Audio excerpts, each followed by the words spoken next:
Hello learners, welcome to Dynamic Classes. आज के इस वीडियो लेक्चर में हम जानेंगे कुछ अदर फिगर ऑफ स्पीच। पिछले वीडियो लेक्चर में हमने दो फिगर ऑफ स्पीच यानी एलिट्रेशन और मेटाफोर के बारे में जाना था। आज के इस वीडियो लेक्चर में हम जानेंगे एनाफोरा और एंटीथेसिस और ऑक्सीमोरॉन के बारे में। ये फिगर ऑफ स्पीच अक्सर पूछे जाते हैं। समय लगे तो हम पैराडॉक्स के बारे में भी इस वीडियो लेक्चर में जानेंगे। तो चलिए बढ़ते हैं। पहले हम जाते हैं एनाफोरा की ओर। तो एनाफोरा जो फिगर ऑफ स्पीच होगा ये कहाँ पर होगा, जहाँ पर आपका एक फ्रेज या एक वर्ड का रिपीटिशन होगा। यानी जो एनाफोरा वाला अलंकार है, जैसे आप एग्जांपल में देखिए, सिंपल मैंने लिखा है good morning, good afternoon, ladies and gentleman. अब आप यहाँ पर देख रहे हैं आपका गुड वर्ड जो है ये बार बार रिपीट हो रहा है, good morning, good afternoon, ladies and gentleman. तो यहाँ पे कौन सा फिगर ऑफ स्पीच होगा? एनाफोरा होगा। क्यों? क्योंकि यहाँ पे एक वर्ड रिपीट हो रहा है। कहीं पे वर्ड ऑफ पेयर भी रिपीट होता है। दैट मीन्स अगर जहाँ पे दो जोड़े वर्ड के रिपीट होंगे तो वहाँ पर भी कौन सा फिगर ऑफ स्पीच होगा? एनाफोरा होगा। ये इसकी डेफिनेशन है, आप इसका स्क्रीनशॉट ले सकते हैं। अब हम बढ़ते हैं इसके अदर एग्जाम्पल की ओर। ये रहे पोएट्री में इसके एग्जाम्पल। जैसे यहाँ पर आपको दिया गया है कि we shall go on to the end, we shall fight in France. अब यहाँ पर एनाफोरा कैसे होगा? क्योंकि यहाँ पे जो पेयर है वी शैल, उसके बाद जो दूसरा पेयर है वी शैल, इन दोनों का पेयर एक लाइन में दो बार बन रहा है। तो यहाँ पे कौन सा फिगर ऑफ स्पीच होगा? एनाफोरा होगा। आगे अगर हम बढ़ें, फिर we shall fight with growing, और यहाँ पर भी वी शैल फाइट, यानी यहाँ पर फिर से वी शैल फाइट, जो तीन वर्ड का पेयर है वी शैल फाइट, उसके बाद फिर से नीचे वाली लाइन में वी शैल फाइट। तो यहाँ पर भी कौन सा फिगर ऑफ स्पीच यानी अलंकार होगा? एनाफोरा होगा।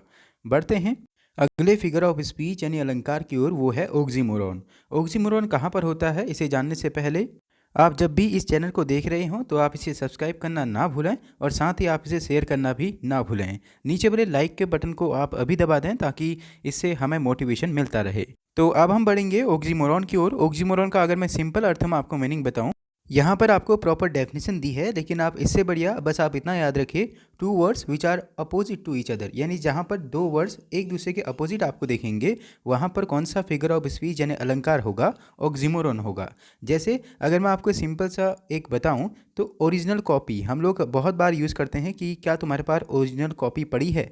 अब ओरिजिनल कॉपी में आप देखिए, एक तो वर्ड आ रहा है ओरिजिनल, दूसरा आ रहा है कॉपी, यानी अपोजिट वर्ड भी यहाँ पर हमारे यूज़ हो रहे हैं। जैसे मैंने कहा कि वो लड़का तो नेचुरल एक्टिंग करता है, अब मैंने यहाँ पे बोला कि वो लड़का नेचुरल और एक्टिंग। अब आप यहाँ पे देखिए दो वर्ड आ रहे हैं, एक तो आ रहा है नेचुरल और दूसरा आ रहा है अपोजिट, यानी यहाँ पर दो वर्ड का कंट्राडिक्टरी टर्म यानी अपोजिट वर्ड हम यूज कर रहे हैं। जैसे हम कभी कभी इस प्रकार के सेंटेंस यूज़ करते हैं, वो बहुत सीरियसली, वो बहुत फ़नी एक्टिंग करता है। मैंने कहा कि सीरियसली, फिर दूसरा मैंने कहा कि फ़नी एक्टिंग करता है। अब यहाँ पे सीरियस और फ़नी दोनों क्या हैं? अपोजिट वर्ड हैं। अब हम देखते हैं पोइट्री में इसका यूज़ कैसे होता है। ये रही पोइट्री। जैसे a yawn may be defined as a silent yell, a miserable abundance और अ बेगरली रिचेज। अब यहाँ पे आपके दो कंट्राडिक्टरी टर्म होंगे। जैसे यहाँ पे एक वर्ड आ रहा है मिजरेबल, मिजरेबल का मतलब क्या होता है? दया वाली स्थिति में। दूसरा वर्ड यहाँ पे आ रहा है रिचेज, यानी मिजरेबल यानी दया और रिचेज मतलब अमीर। यहाँ पे दो अपोजिट वर्ड आपके आ रहे हैं। तो यहाँ पर कौन सा फिगर ऑफ स्पीच होगा?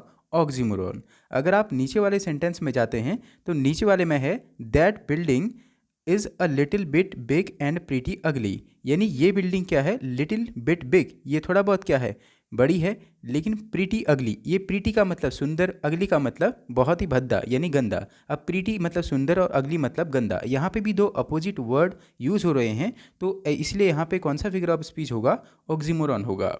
तीसरा आप देखिए क्रूअल काइंडनेस। एक तो क्रूअल बोल रहा है, दूसरा बोल रहा है काइंडनेस, यानी क्रूअल मतलब जो पापी होता है और काइंडनेस मतलब दया दिखाने वाला। तो यहाँ पे भी कौन सा फिगर ऑफ स्पीच होगा? ऑक्सीमोरॉन होगा। अब तीसरा आप एग्जाम्पल देखिए लिविंग डेथ। लिविंग का मतलब जिंदा रहना और डेथ का मतलब मर जाना। तो यहाँ पे भी दो अपोजिट वर्ड यूज़ हो रहे हैं, तो यहाँ पे भी कौन सा फिगर ऑफ स्पीच होगा? ऑक्सीमोरॉन होगा। बढ़ते हैं अपने नेक्स्ट फिगर ऑफ स्पीच की ओर। ऑक्सीमोरॉन ने हमने देखा कि वहाँ पे दो वर्ड अपोजिट थे, दो वर्ड एक दूसरे को कंट्राडिक्ट कर रहे थे। लेकिन पैराडॉक्स में क्या होगा?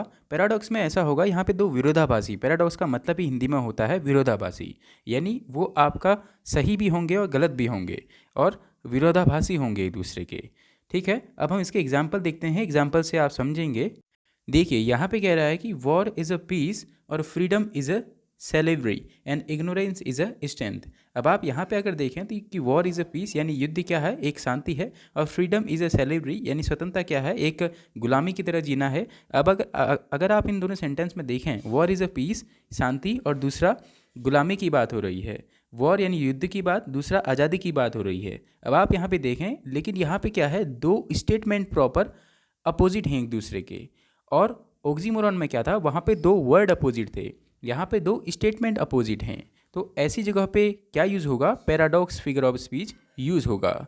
जैसे you can save money by spending it, यानी आप मनी को सेव तो कर सकते हैं लेकिन उसको खर्च करके। अब यहाँ पर आप देखिए दो सेंटेंस यानी दो स्टेटमेंट के बीच में कंट्रडिक्शन ये दिखा रहा है, तो इसलिए यहाँ पर भी कौन सा फिगर ऑफ स्पीच होगा, पैराडॉक्स।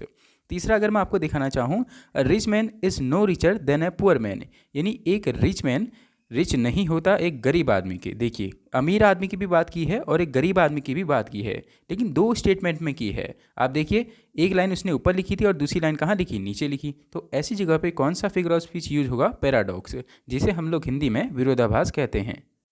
अब हम बढ़ते हैं नेक्स्ट फिगर ऑफ स्पीच यानी अलंकार पर्सोनिफिकेशन की ओर। अब पर्सोनिफिकेशन कहाँ पे होगा, जहाँ पे when we put the qualities of a person in non living thing, यहाँ यानी जहाँ पर हम किसी पर्सन की क्वालिटीज़ को किसी नॉन लिविंग थिंग्स में क्या कर देते हैं, जोड़ देते हैं। जैसे एग्जाम्पल अगर आप देखें, एग्जाम्पल के थ्रू ही आप इन चीज़ों को समझेंगे।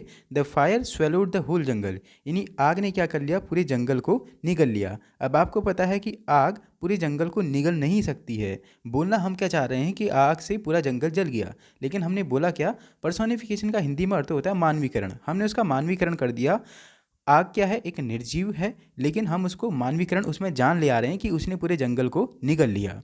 ये इसका एग्जाम्पल होगा पर्सोनिफिकेशन का। दूसरा, the whole town was sleeping, यानी पूरा कस्बा सो रहा है। देखिए कस्बा जो वर्ड है ये क्या है, एक नॉन लिविंग थिंग से है। गांव नहीं सो रहा है, बल्कि सो कौन रहे हैं, गांव के लोग सो रहे हैं, लेकिन हमने गांव के लोग सो रहे हैं इसी सेंटेंस को पर्सोनिफिकेशन यानी मानवीकरण करके क्या बोल दिया कि the whole town was sleeping, यानी पूरा कस्बा सो रहा है। द होल टाउन सो रहा है बोल दिया हमने, तो ये क्या होगा, पर्सोनिफिकेशन। दूसरा आता है यूफीमिज्म। अभी यूफीमिज्म क्या होता है, a way of speaking unpleasant things in a pleasant manner, यानी किसी गंदी बात को एक अच्छे तरीके से कहना। जैसे अगर आप ये कहना चाह रहे हैं कि मैं फ़ेल हुई हूँ, लेकिन हम फेल को क्या बोल देते हैं कॉलेज टाइम पे कि उसकी बैक आई है, तो ये क्या होता है, एक प्रकार का यूफीमिज्म होता है। हुई वो फेल होती है, लेकिन हम क्या बोल देते हैं कि उस लड़के की बैक आई है, यानी ये क्या हुआ, यूफीमिज्म हुआ।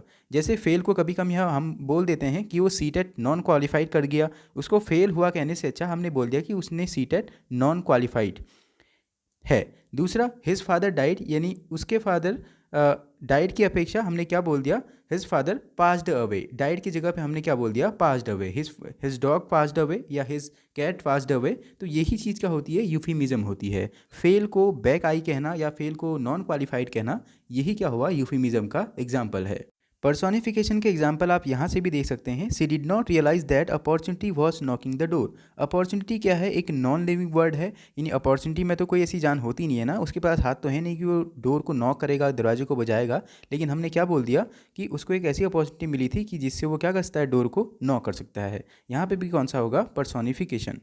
और ये रहे कुछ यूफीमिज्म के एग्जाम्पल। अगर आप चाहें तो आप इसका स्क्रीनशॉट भी लेके रख सकते हैं। तो लर्नर्स, उम्मीद है आपको ये सेशन पसंद आया होगा, तो इसलिए आप इसे लाइक और शेयर करना ना भूलें और सब्सक्राइब भी करिए। तो थैंक यू लर्नर्स, आज के लिए इतना ही।